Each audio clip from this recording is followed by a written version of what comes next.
asseoir, l'audience est reprise. Alors ça, je vous le fais pas dire. Vous avez été complètement idiot. Mais cette idiotie, messieurs, ça s'appelle une infraction pénale.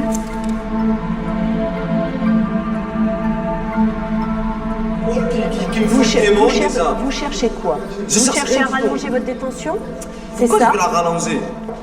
Quand vous rentrez dans la salle d'autopsie, que vous avez 2 corps posés, et quand vous êtes effectivement une jeune femme, vous avez les vieux briscards du commissariat de la gendarmerie qui attendent qu'une chose, c'est que vous tourniez de l'œil. Faites attention à vous. Le plus important, c'est que tout le monde revienne en bonne santé et qu'on n'ait pas de blessés à l'issue. Après, on verra ce qui se passera. Hein. Ok? Allez, bon courage à tout le monde.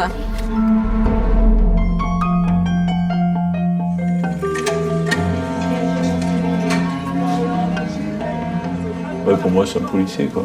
Une policière, je sais pas, ça sonne pas bien. La capitaine, voilà. C'est mieux au féminin aussi. Le commissaire, la commissaire, je laisse faire. La substitute, je trouve que c'est pas très beau, une substitute. Si vous voulez prendre le féminin, on va vous dire elle est féministe. Vous prenez le, ah bah oui, mais elle préfère singer les hommes et rester dans une appellation plus masculine. Alors, choisissez.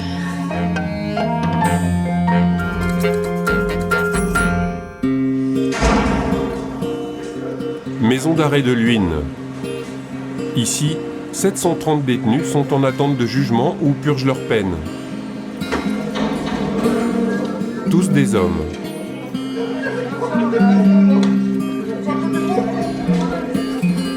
Et c'est une femme, Elisabeth Bortolin, 43 ans, divorcée et mère de 2 enfants, qui depuis 2 ans est chef de détention de cette prison.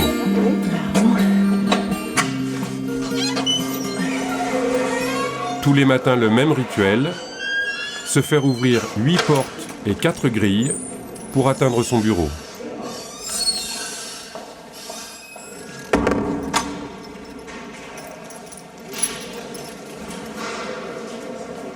On a encore, il traîne.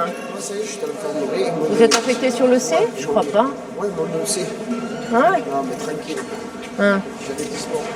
Je suis revenu des moments, il n'y a pas longtemps. Oh oui, malheureusement. Il fait le sportif. Merci. Et tous les matins, il faut gérer les incidents qui se sont déroulés pendant la nuit. Aujourd'hui, un détenu qui a été frappé par d'autres prisonniers. On a un petit souci. Enfin, vous nous créez un petit souci, je crois. Au revoir. Ah ouais. Quel est le problème? Dites-moi un peu. Moi, j'étais bien où j'étais. Il s'est passé un petit incident et voilà, je voudrais pas changer. La tête que vous avez avec un petit incident? Ouais, mais c'est rien. Au premier, franchement, j'étais bien. C'est juste ce gars-là. Et après, ils sont venus à 3 dans la salle d'activité.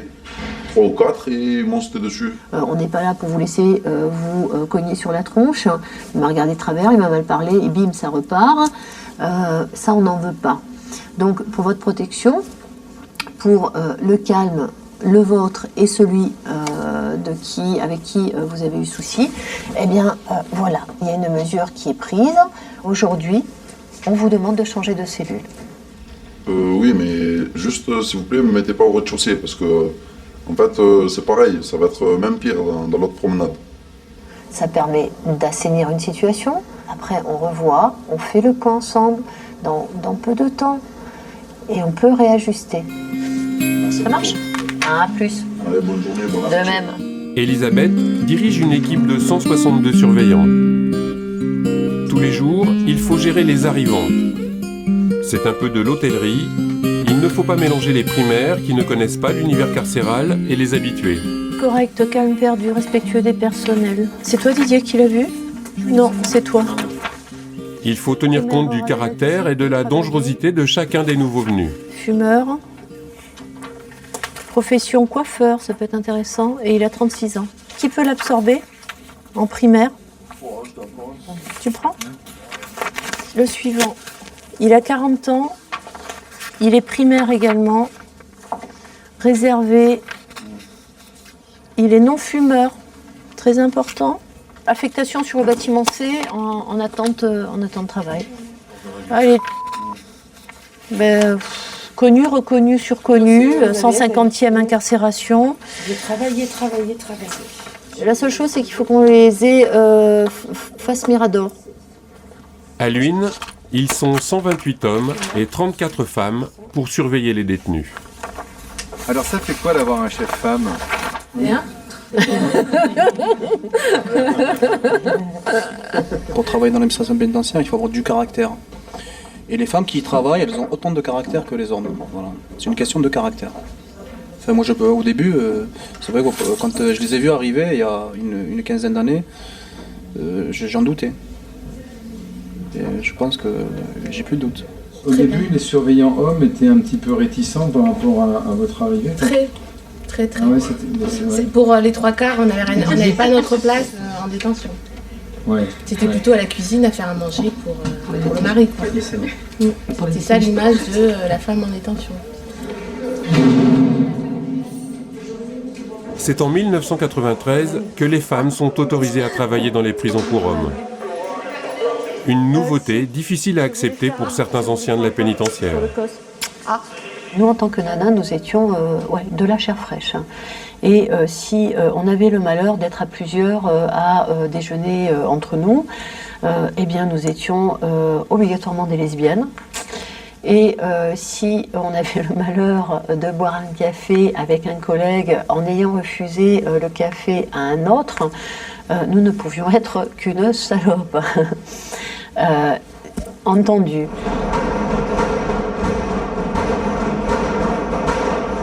On va se faire là sur le mouvement promenade un petit contrôle. Hein. Les détenus frappent les portes de leurs cellules.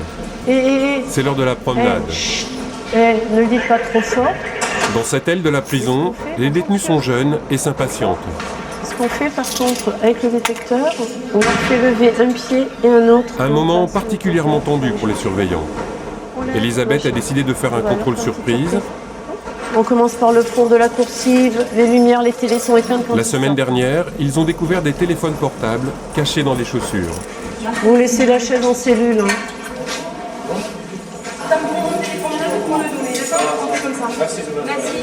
Ça va, vous êtes bien échauffé? Vous? Je sais pas, j'ai cru que votre porte allait tomber. Ouais. Allez-y.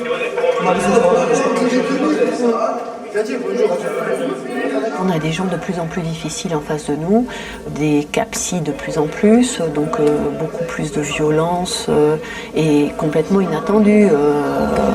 Bonjour, gars qui nous a dit bonjour surveillant tous les jours de façon bien. À un moment donné, le surveillant ouvre la porte, il se prend un pain et voilà.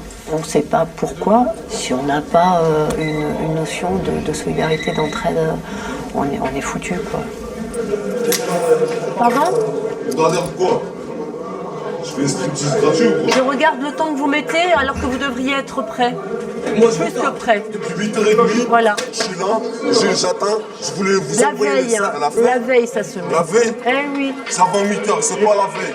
Dépêchez-vous. J'ai sorti la chaise, on a le droit de prendre la chaise. Vous n'avez pas à sortir les chaises et cellules. On reste debout alors.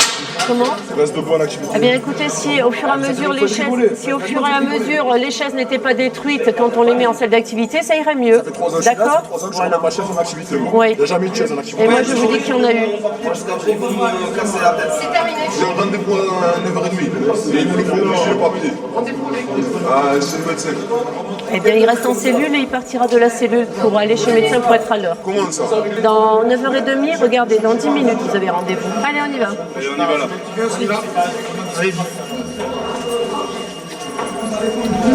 Pour ne pas attiser les tensions, Elisabeth a élaboré une méthode, tout faire pour ne pas élever la voix sans faire de concessions. Pour en avoir rencontré dans la rue, disant vous avez été chiante et pénible, vous nous avez cassé les pieds parce qu'il fallait que la cellule soit aérée, qu'il n'y ait rien aux fenêtres. Et ben, vous voyez, maintenant je travaille, je machin, je me lève tous les matins, je fais comme ci, je fais comme ça. Alors, ça ne veut pas dire que c'est ce qu'ils ont appris à la prison, heureusement. Si on peut leur donner un petit coup de pouce, tant mieux, mais loin de moi ce genre de prétention. Mais ça leur permet, à un moment donné, de retilter. Mais cette méthode est parfois difficile à appliquer pour certains détenus. Oh, bon, depuis tout à l'heure, j'attends. Vous avez dit quoi? Il reste en cellule jusqu'à 9h30. 9h30, c'est déjà passé. Il est 9h44. Pour l'infirmerie? Oui, pour aller voir le médecin. Finir le mouvement promenade. Mouvement promenade, D'accord, donc on vient vous de êtes obligé finir. d'être 400 000 là pour faire la promenade. Vous allez nous apprendre. Je parle à une personne, je peux en parler à deux. Vous allez nous apprendre comment on fait. Non, c'est votre travail. Alors Regardez comment ça se passe. Maintenant, si vous arrivez en retard là-bas, il n'y aura pas de problème puisque c'est de notre fait. Et vous de votre faute plutôt. Non, de notre fait. Et vous serez pris de toute. Je suis pas sourde. Non, mais c'est bon, canard comme ça. Poussez pas, je vous pousse pas. Je suis en train de discuter. Vous passez pas. Non, mais tout à l'heure, je voulais poser mes cantines. Allez à l'infirmerie. Les poubelles, vous aurez d'autres moments pour les jeter.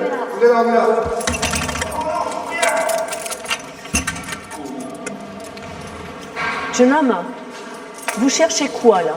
Je cherche rien du tout, je cherche à partir. Vous cherchez quoi? C'est déjà un mal d'épaule qui me fout vraiment déjà. Vous cherchez quoi? Je cherche rien du tout. Allonger votre détention? C'est ça? Pourquoi je vais la rallonger? De par votre attitude. J'ai mon attitude, elle est normale. On vous insulte? On vous parle mal? Est-ce que moi je vous ai insulté? Je vous ai parlé mal? C'est quoi le connard là?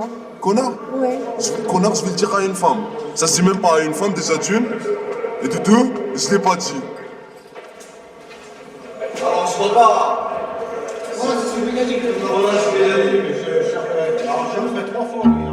Ceci, l'intervenant. Ce soir, petit dîner à la maison avec des collègues de la pénitentiaire. Non, ça me botte ce que je fais. Elisabeth est divorcée et ses parents viennent souvent lui donner un coup de main. Et ça sera des betteraves rouges. Pourvu que ça plaise aussi. Mais c'est toujours bon. Quand les gens y reviennent, c'est que c'est pas mauvais. Quand vous imaginez votre petite fille quand elle avait 3, 4, 5 ans, l'âge de vos petits-enfants aujourd'hui, est-ce que vous pensiez qu'un jour, elle serait dans cette profession, c'est-à-dire... À l'âge de, disons voir 12 ans, oui. Je me pensais ça parce qu'elle découpait tout ce qu'elle pouvait trouver sur les prisons. Parce qu'elle disait toujours, on a des choses à faire en prison, on peut aider. Et quand elle m'a dit qu'elle allait dans la pénitentiaire, j'ai dit bon bah c'est tout, c'est son choix. C'est tout de même très dur comme métier. Ouais. Et surtout pour une femme. Vous pensez que c'est pas un métier de femme? Si, c'est un métier de femme, mais il faut avoir la volonté. Bon, je sais qu'Elisabeth, elle a pas mal de volonté, je comprends. Mais moi, je voyais plutôt un homme dans les prisons. Pendant ces 15 ans de carrière, là, est-ce qu'elle a changé un peu? Elle est endurcie, c'est tout. Et c'est le métier qui le veut, parce qu'elle en voit de toutes les couleurs, alors elle ne peut pas s'attendrir sur chaque chose. Et puis, il faut trouver une solution à tout. Et voilà, pour elle, elle s'est, comme on dit, elle s'est blindée.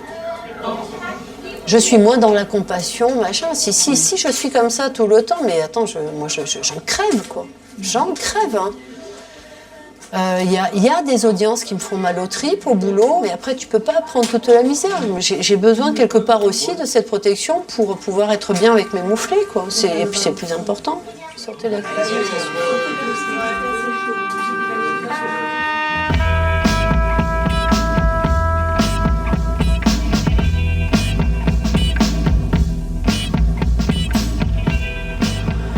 Palais de justice de Bourg-en-Bresse.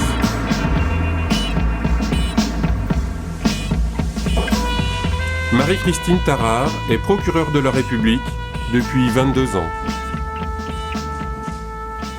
Aujourd'hui, le tribunal se réunit pour une séance de correctionnel en comparution immédiate. Il y a tous les symboles de la loi ici, hein. Bien entendu la République, puisqu'on rend la justice au nom du peuple français. Ensuite, la barre, où les gens s'expriment. Et puis, le tribunal, surélevé, la distance entre la barre et le tribunal. Et je me souviens d'un magistrat qui disait que cette distance-là, c'était justement la distance de la vérité, la distance de la réflexion.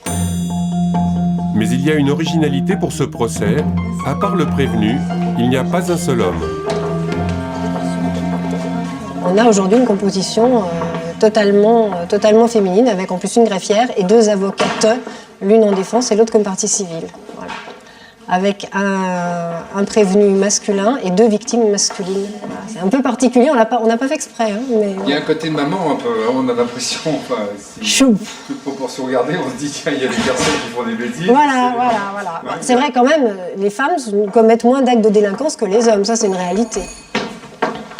Une femme procureure, une avocate de la défense, une avocate de la partie civile et la présidente et ses 2 assesseurs. Et le jeune homme, mis en cause pour violence en réunion à l'encontre de 2 frères.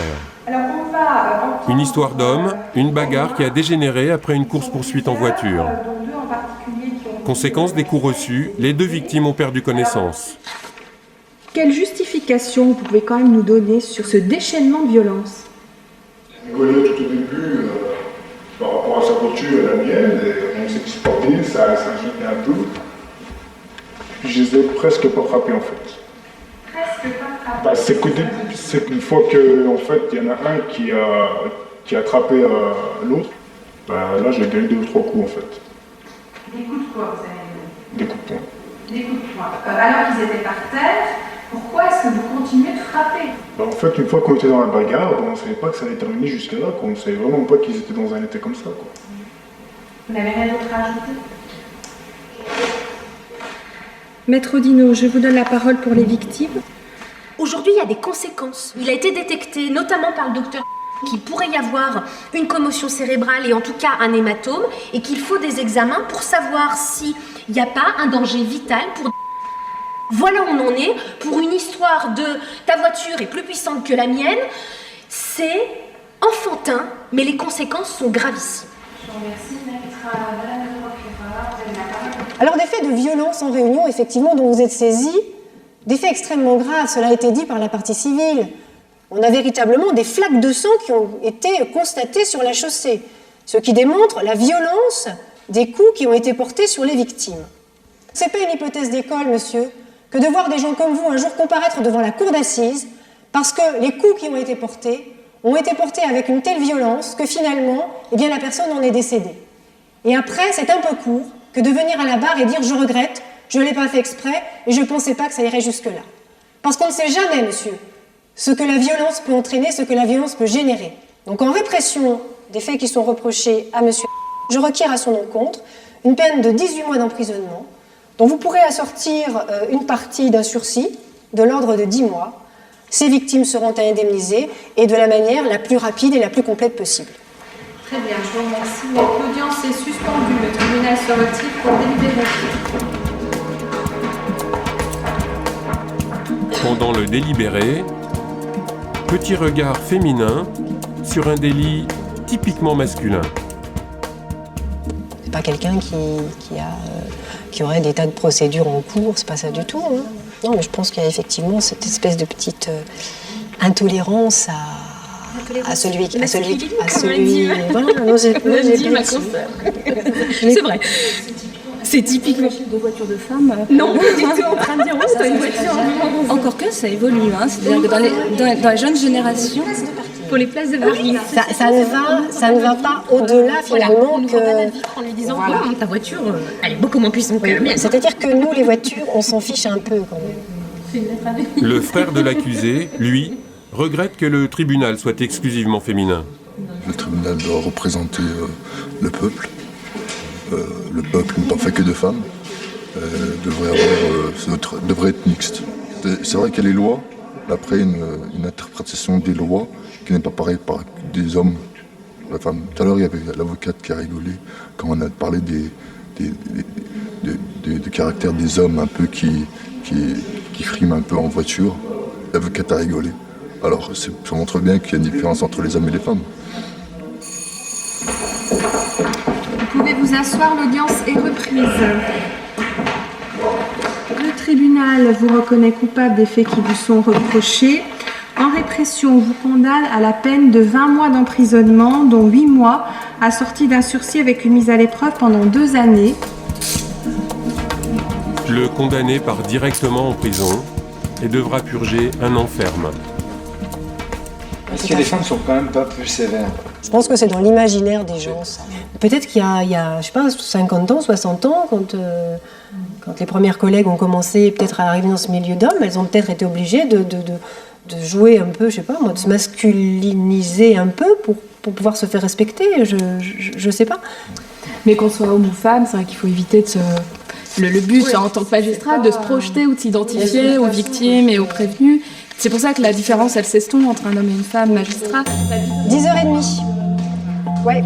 Une différence qui s'estompe, et pourtant, donner aux femmes le permis de juger n'a pas toujours été une évidence. Sauf exception, les femmes, d'une part, sont inaptes à exercer nos fonctions d'autorité, d'autre part, nuisent au prestige du corps judiciaire. Ainsi s'exprimait dans un rapport officiel le substitut général de la Cour d'appel de Paris en 1955. 9 ans après que la première candidate soit autorisée à devenir magistrate. Très vite, les femmes utilisent cette possibilité d'appliquer des lois écrites par des hommes pour juger une majorité d'hommes. Elles sont déjà 123 en 1955, représentent 45% de la magistrature en 1992 et sont aujourd'hui majoritaires à exercer ces charges lourdes. Les femmes ont été autorisées à rentrer dans la magistrature en 1946, c'est-à-dire juste après la guerre.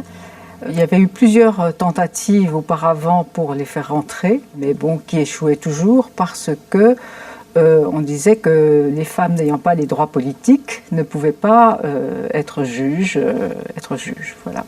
À partir du moment où des femmes ont été admises, il fallait surtout qu'elles se conforment à ce qu'on attendait d'elles. Il y a même une des femmes que j'ai interviewées qui était rentrée justement dans la magistrature, je crois, à la fin des années 40, et qui me disait qu'elle avait su qu'elle était intégrée dans la magistrature, enfin que ses collègues l'avaient vraiment acceptée le jour où ils l'avaient appelée « mon vieux ». Moi, quand j'ai commencé à travailler, il y avait encore des vieux gendarmes, donc certains avaient tendance à ne pas du tout écouter ce que je pouvais leur dire. Cette espèce de truc, ouais, c'est une femme, forcément, bon, elle n'a pas forcément tout bien compris, quoi. C'est vrai qu'il y a des choses que je comprenais pas forcément bien parce que j'étais pas chasseur et quand on me racontait des affaires de chasse, je comprenais peut-être pas tout à fait comment ça s'était passé, mais il y a des tas d'hommes qui vont pas à la chasse et qui n'auraient pas plus compris que moi, quoi. Bon. Enfin, moi, j'ai souvenir dans mes premières années de fonction d'avoir été de permanence et d'avoir été appelée à me transporter sur le lieu d'un fait grave. Et donc d'être partie comme ça du tribunal avec une tenue vestimentaire qui était certainement pas adaptée pour l'endroit où j'allais, hein, dans une cour de ferme avec de la boue partout. Quand vous êtes avec des petits escarpins, un petit tailleur, etc. Bon, c'est vrai que les gendarmes avaient un petit sourire entendu en se moquant un peu du substitut qui était là avec ses petites chaussures et qui ne savait pas trop où mettre les pieds. Et ce qui m'a valu, quand j'ai quitté mon premier poste de substitut et que j'ai été nommée procureur, de recevoir comme cadeau de la part des gendarmes un treillis de gendarmerie. Donc je pense que c'est quelque chose qu'on n'aurait pas fait à un homme, par exemple. Voilà. Donc, mais ça m'a servi parce que j'ai eu l'occasion de l'utiliser. Voilà. Être femme complique-t-il ou facilite-t-il les auditions? Oui, il y a un prénom. Ont-elles plus de compassion? Tout à fait. Ont-elles la main plus lourde ou même des réflexes sexistes? Priorité aux femmes, allez. Ce matin, Marie-Christine reçoit dans son bureau des prévenus qui ont reconnu les faits pour des délits mineurs. Au terme de l'audition, Madame le procureur pourra proposer une peine sans passer par la case correctionnelle. Premier cas de la matinée, une toxicomane connue des services de police. Elle s'est fait contrôler au volant en état À d'ivresse. Bourg-en-Bresse. Et vous aviez avec vous en plus une bouteille de whisky dans la voiture. Pour vous, tout allait bien? T'as preuve que ça n'allait pas bien. J'étais apte à conduire. Vous étiez apte à conduire, vous aviez presque 3 grammes d'alcool dans votre organisme. Et ce matin, là, vous avez bu quelque chose avant de venir, là? Pas du tout, non. Vous êtes sûre? Ah non, je boirais, non. Je ne suis pas tout à fait certaine, hein, madame. Bon, alors, c'est fait, l'infraction pénale qui vous est reprochée, c'est une infraction pénale de conduire son véhicule avec de l'alcool dans son organisme. Oui. Vous le savez, oui. C'est un délit. C'est un délit qui est grave. Bon, j'ai eu 10 ans de toxicomanie, de l'héroïne. Je me soigne également. J'ai arrêté l'héroïne, donc là je suis sous méthadone mais le col a repris le dessus. Et ne changez pas une dépendance par une autre. Donc que ce soit compliqué, que ce soit difficile, que ce soit douloureux, j'en ai conscience, hein, c'est sûr. Mais maintenant, il faut impérativement, madame, que vous preniez conscience que vous vous mettez en danger, que vous mettez en danger les autres et qu'il faut réagir, On a que ça comme issue, on prend, voilà. Vous n'avez pas forcément que ça comme issue, madame, votre vie, elle n'est pas terminée. Je suis embauchée, je fais la chambre. Vous avez la chance d'avoir, vous avez un métier, vous avez du potentiel. Voilà, ce potentiel, on oublie tout. On oublie tout et on se réfugie là où il fallait peut-être pas, mais... En tout état de cause, il n'est jamais trop tard pour réagir, madame.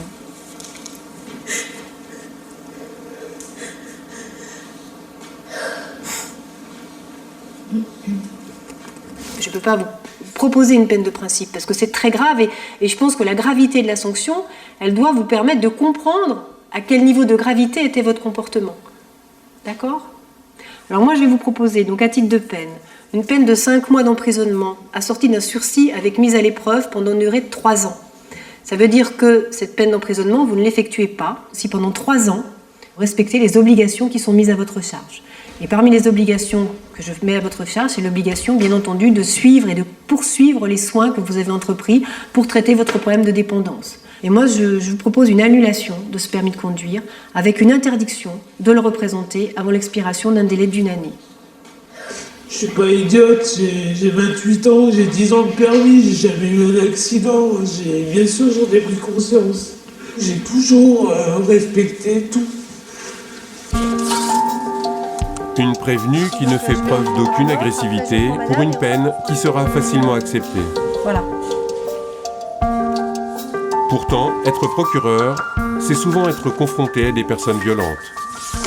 Il y a des détenus qui arrivent ici qui sont relativement dangereux. Le fait d'être une femme, ça vous défavorise pas? Enfin, moi, j'ai un peu le sentiment que justement parce qu'ils sont face à une femme, ils vont pas être dans cet affrontement, dans l'agression, dans l'insulte,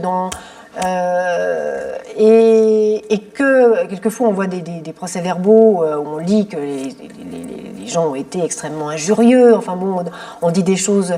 Et quand ils arrivent dans le bureau, la plupart du temps, c'est bonjour madame, enfin, si on sent que quelqu'un s'énerve, enfin vraiment s'énerve, à ce moment-là, moi j'arrête. Je dis à l'escorte, bon vous le redescendez, monsieur quand vous serez calmé, on recommencera. Mais on s'arrête là, voilà.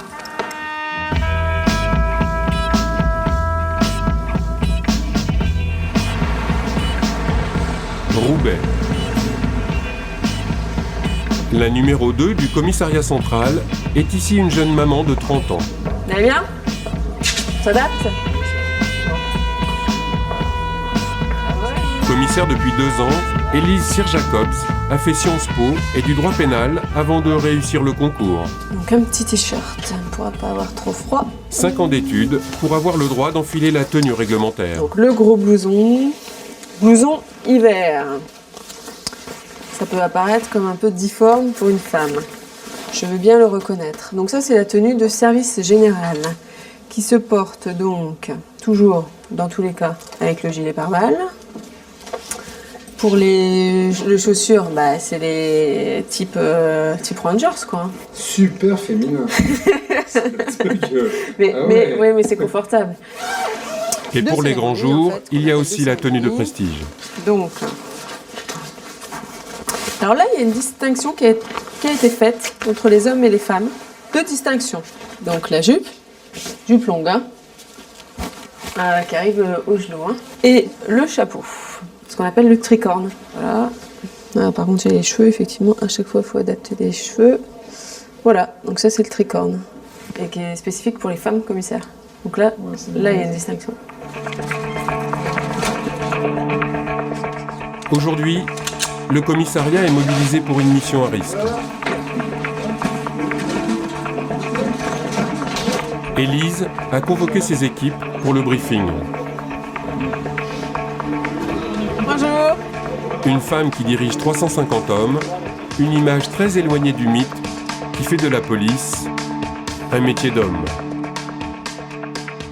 faut se départir un peu de cette image de macho dans la police, quoi. On n'est plus, c'est pas les films des années 70 avec Belmondo, son blouson en cuir et le pétard à la ceinture. On est loin de ça. On a affaire à des pères et des mères de famille. Hein. Donc elle est mon adjointe. Et c'est la première fois que les gars sont commandés par une femme. Et moi, je trouve qu'elle passe très bien, quoi. Ouais, bonjour à tous, pour ceux que j'ai pas vus. Donc pour ce soir, même dispositif exactement que lundi, idem Croix-Saint-Pierre. Ce soir, l'équipe d'Algérie rencontre l'équipe d'Égypte en match retour pour la qualification à la Coupe du Monde de football. À l'issue de la rencontre, des incidents pourraient éclater. Les arrêtés concernant les ventes à emporter, alcool et autres, les kebabs, les snacks ou autres magasins, donc valables à compter de 16h jusqu'à minuit. Quand vous voyez un établissement qui est concerné et qui n'a pas fait ce qu'il y avait à faire et qui n'a pas fermé, vous verbalisez, vous faites fermer et vous l'annoncez sur les ondes. Faites attention à vous, pas de blessés. Le plus important, c'est que tout le monde revienne en bonne santé et qu'on n'ait pas de blessés à l'issue. Après, on verra ce qui se passera. Hein. Ok ? Allez, bon courage à tout le monde.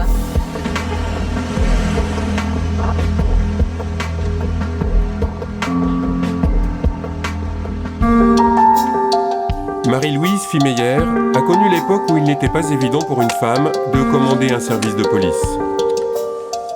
Ce n'est que dans les années 70 que les femmes sont admises dans les concours de gardien de la paix, puis d'inspecteur et enfin de commissaire. L'article, évidemment, vous voyez. Femme, flic et patron, c'est toujours le même problème. Est-ce qu'on peut être les trois à la fois ? Après plus de 30 ans de service, à l'heure de la retraite, petit souvenir pour madame le commissaire divisionnaire. En arrivant à l'école, c'était aux femmes de s'adapter à une profession qui était plutôt masculine, qu'on le veuille ou non. Donc ça traduit bien l'orientation et la perception des choses que l'on avait à l'époque. Puis on n'était pas nombreuses. Certains ne manquaient pas de penser qu'on était la Libye éventuellement dans un métier d'homme.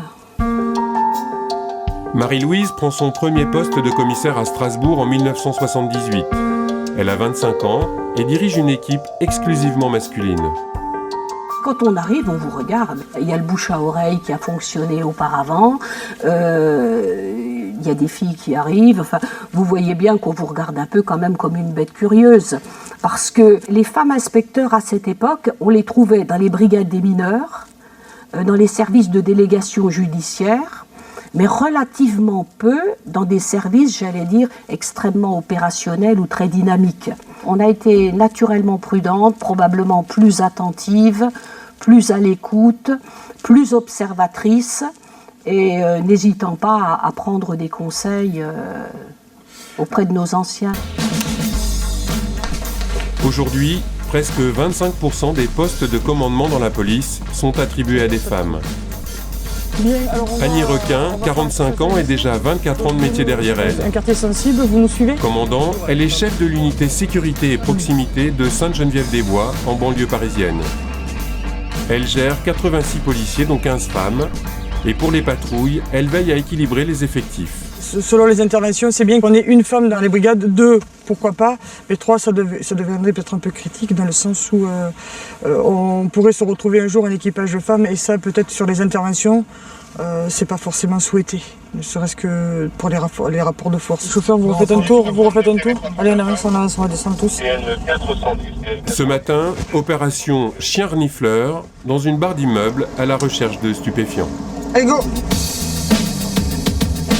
Annie a grimpé tous les échelons de la hiérarchie un par un. D'abord simple gardien de la paix, elle a passé tous les concours internes pour devenir officier en 1994. On va faire les caves alors maintenant ? Elle a tout connu, la police en tenue, la BAC et la brigade des mineurs. Flic, une histoire de passion. L'assistance aux personnes, rendre service, courir après les voleurs, en fait tout ça c'est quelque chose qui m'a passionné. C'est vrai qu'en 1986, on disait la police était métier d'homme. Aujourd'hui, on ne le dit plus. Mais pour moi, je pense être à ma place. Faites les pelouses un peu. Parce que c'est de là qu'ils jettent, en fait.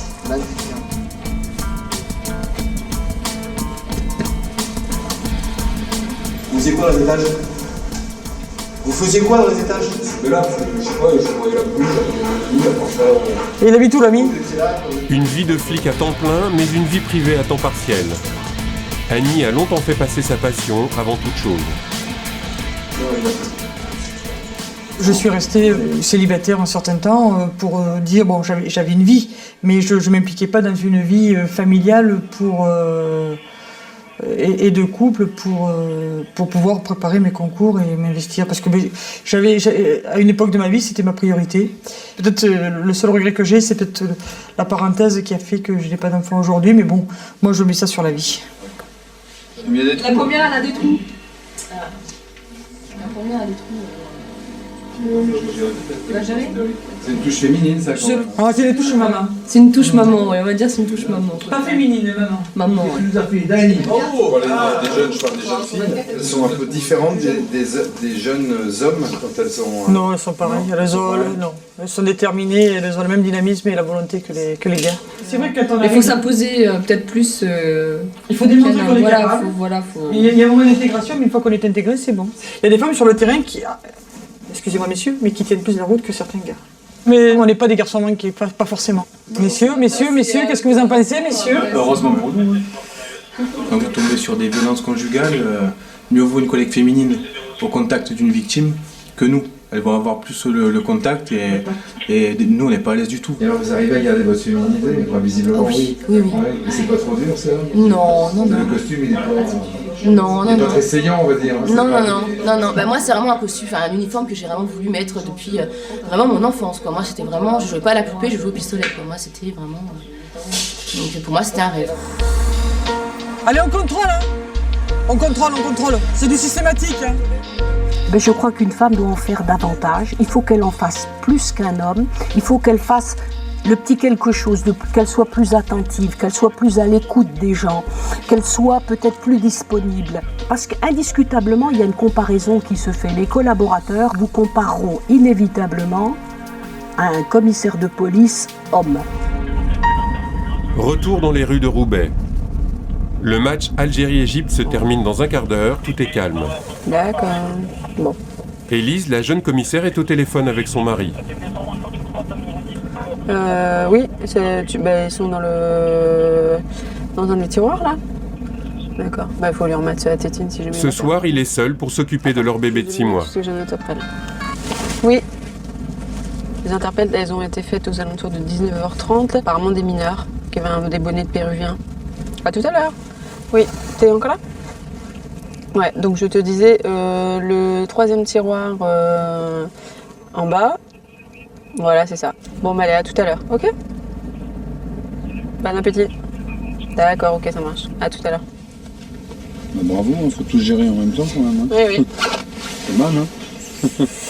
Ouais. Le bébé a du mal à s'endormir, c'est normal. Et puis voilà. Puis l'autre côté, c'était pour faire le point sur les interpellations. Fin du match. On arrive à proximité. Hein. L'Algérie a gagné 3-2. Des jeunes commencent à sortir dans la rue. Bonsoir, on ferme les points de cisaillement. On va fermer tout parce qu'il y a trop de véhicules qui se rapprochent. Élise décide de bloquer le centre-ville et de canaliser les supporters. Une semaine auparavant, pour le match aller, la situation a dégénéré. Il y a eu 42 interpellations. Faut garder un œil sur ceux qui se massent le visage. Ouais. En fait, il y a eu une bouteille de bière là qui a été jetée sur le véhicule de la police municipale. Donc là, ils essaient de procéder à l'interpellation.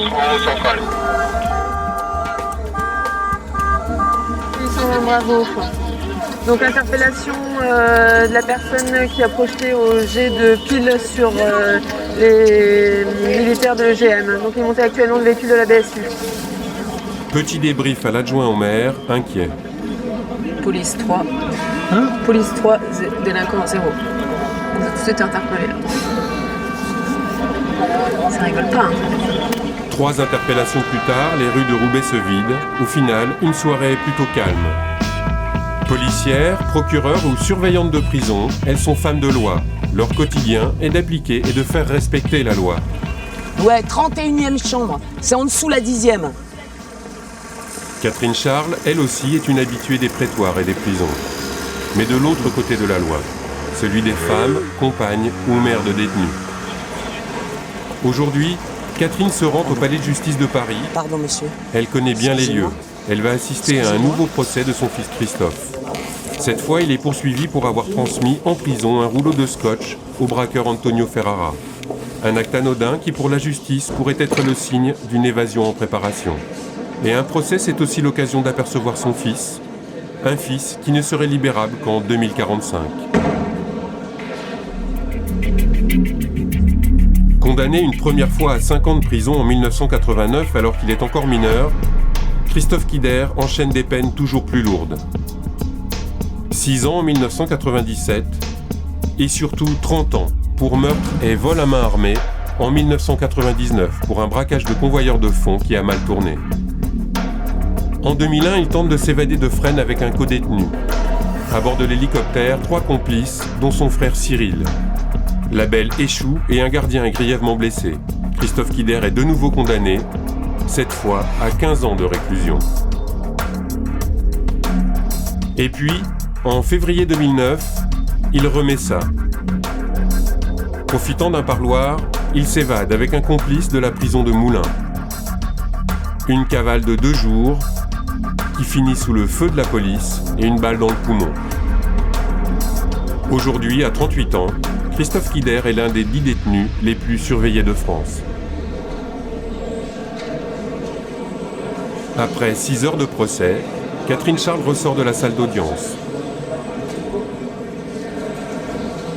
Une nouvelle peine et quelques années en plus à attendre.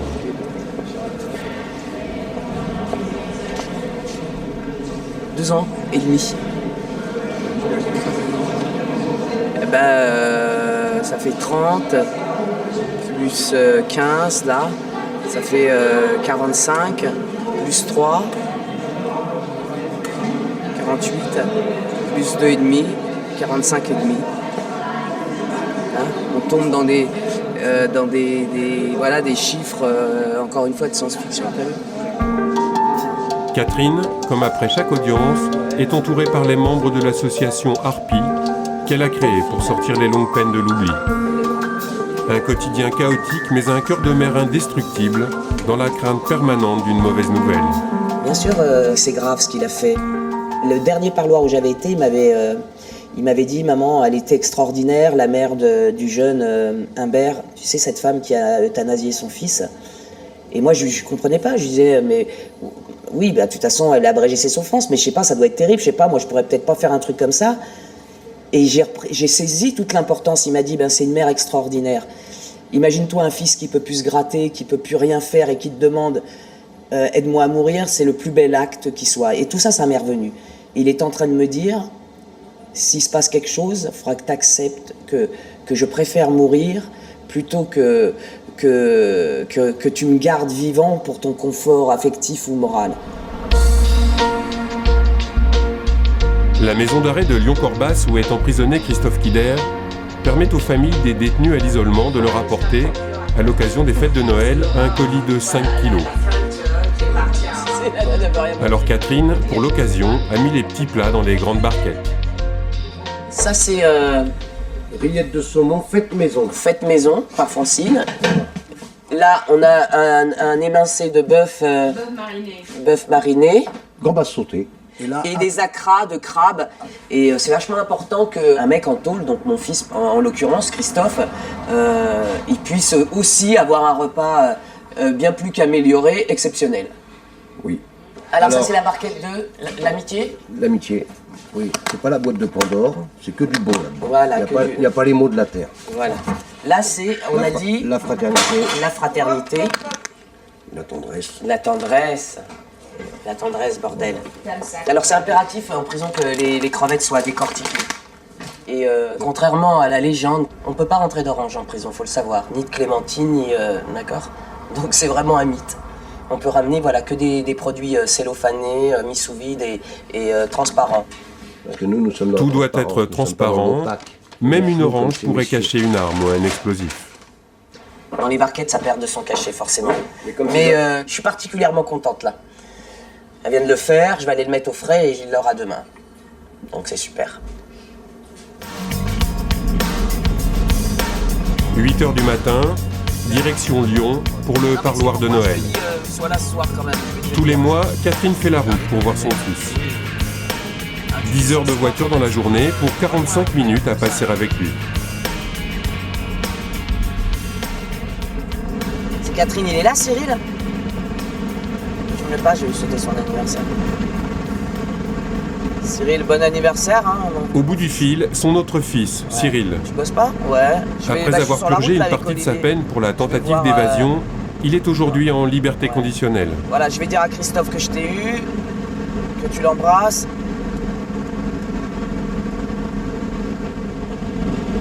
Je fais des kilomètres de route, Olivier m'amène, mais tu le fais en train, ça veut dire en train, la prison elle n'est pas à côté de la gare, donc elle est excentrée à 30 ou 40 km, pas du tout pratique d'accès, donc t'imagines les contraintes physiques, financières, morales, parce que ça te joue sur le moral. Tout ça, ça n'a qu'un but, quoi, c'est de déliter le lien familial. Depuis plus de 15 ans que Christophe est en détention, sa mère lui a toujours rendu visite de prison en prison. Si j'étais une petite chose faiblarde, peut-être il ne serait pas debout comme ça aussi. Hein. Ça oblige à se dépasser quand on a une maman qui se laisse pas abattre par la fatalité, par le fatalisme ambiant. Hop. Je veux des chaussures dans le coffre, je mets des chaussures. J'arrive pas comme une racaille de cité quand même. Non. Que je ressemble à une maman un peu.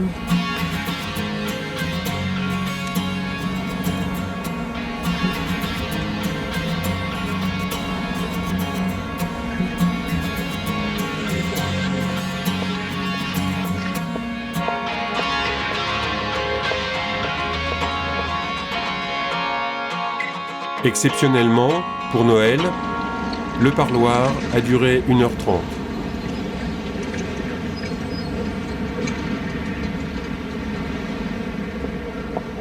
Oh, c'est fatigant.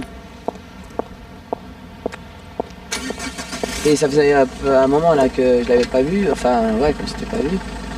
C'était un peu, il a des plaques sur le visage, l'isolement quoi. Les nerfs. Il te parle, il est super calme et tout son corps bouge, il est en mouvement sans arrêt, c'est horrible.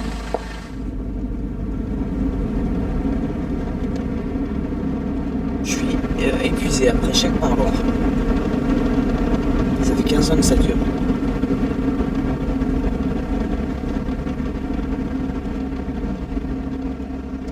Il fait beaucoup de sport, tout ça, mais dans une salle, mais c'est pas suffisant. Et il me disait, j'ai envie de rien. Pour parler de son état, il nous a dit c'est comme un athlète qui se prépare pour une compétition et une compétition qui n'aura jamais lieu puisque quand tu te mets en forme comme ça, c'est pour la vie en fait. Et il a certainement conscience qu'il n'y a pas de vie après ça.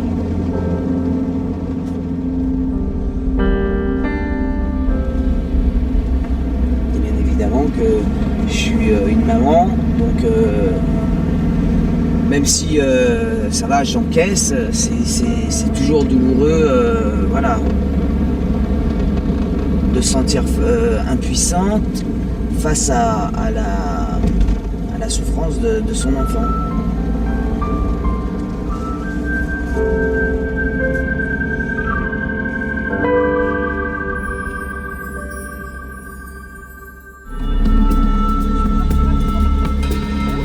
Retour à la prison de Luynes.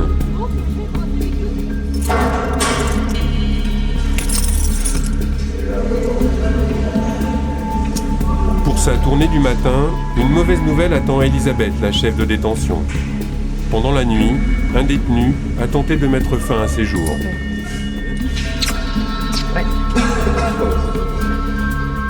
Les morts par suicide, 115 rien qu'en 2009, sont la hantise des surveillants.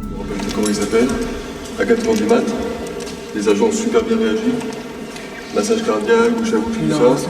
Et du coup, ils l'ont sauvé parce qu'il est reparti vivant à l'hôpital. Enfin, le corps battait tout le monde. Et après, je sais pas ce que ça exactement. Et encore son champ. C'est chiant. Donc, bouche à bouche, massage cardiaque, migraine, etc. Ils sont trop bons, les types. Un suicide, c'est malheureux. On le vit comme un échec, mais on le vit en plus comme... On a en plus un sentiment de culpabilité parce qu'on est tellement à nous demander des explications sur beaucoup de choses, comment ça s'est déroulé, où on était, comment, etc., qu'on finit par culpabiliser. Allez, on est parti. Allez-y, je vous en prie. Le plus grave, les suicides, les bagarres ou les vols. Mais aussi le quotidien, comme les retards sur les colis.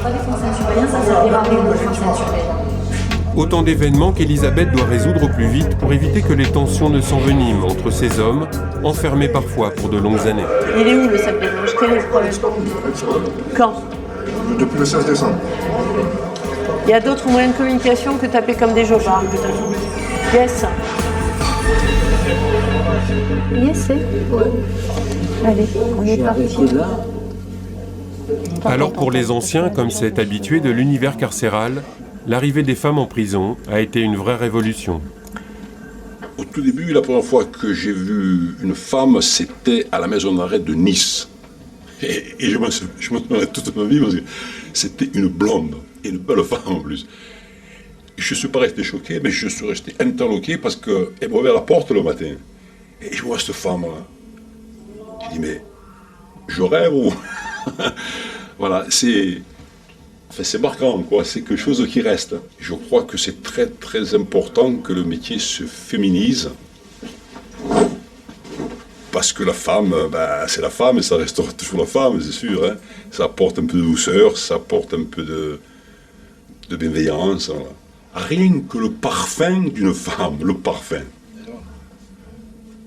C'est très important. Le matin, une femme vous ouvre la porte de votre cellule et vous sentez ce parfum. Parce qu'il y en a quelques-unes qui mettent du parfum. Et souvent du très bon parfum. Je sais pas, ça apaise. Ça rend plus serein, ça apporte quelque chose à la journée, disons. Voilà. Allez, zou. Au revoir. Au revoir la maison.